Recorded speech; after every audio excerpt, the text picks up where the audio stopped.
So I promised you more examples, so if you want more help on this covalent bonding worksheet, here you go. So we're gonna just start where I left off. So for water, we have an O by itself, so it's gonna go in the middle. You have H's on each side.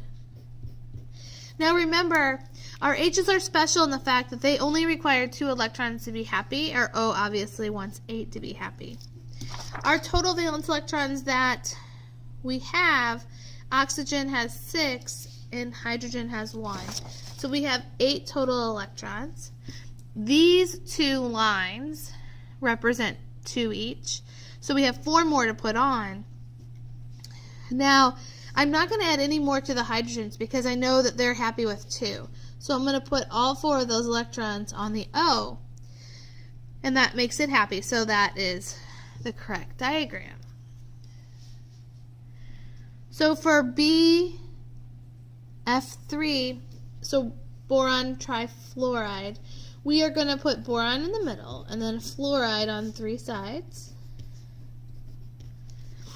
Now, total valence electrons, fluorine has 7, so 7 times 3 is 21.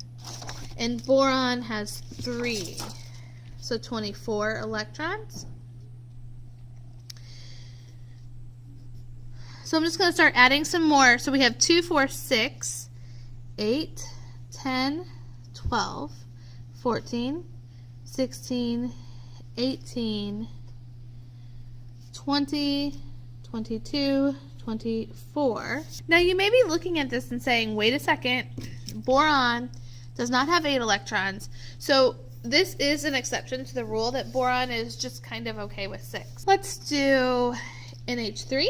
So we have N by itself and H on each side. Remember that H's are okay with 2 valence electrons, but the N needs 8. So our total that we have to work with, nitrogen has 5, hydrogen has 1, so that would be 8 valence electrons.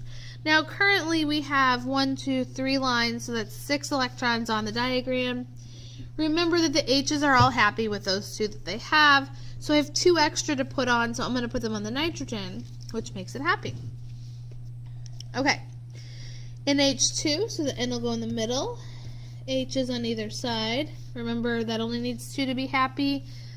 We just looked these up. So NH2 has 5 plus 2, which is 7. Notice this negative sign right here. That means that this guy has a negative charge. All the other ones we've done have had no charge. They're neutral. Remember what a positive charge means. That means it has an extra electron. So this is going to be 8 electrons. 5 from the nitrogen, 2 from the hydrogen, and the charge tells me it has 1 more. That's 8. So when I'm drawing this, I have 2, 4 right here. Hydrogens don't need any more, so the extra 4 are going to go on the nitrogen like this. We have HCN.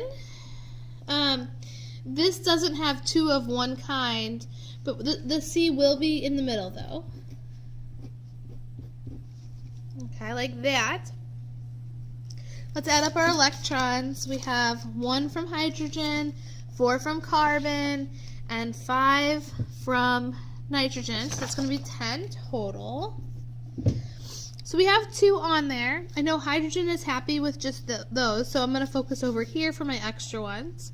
So I have 6 more. So 2, 4, 6.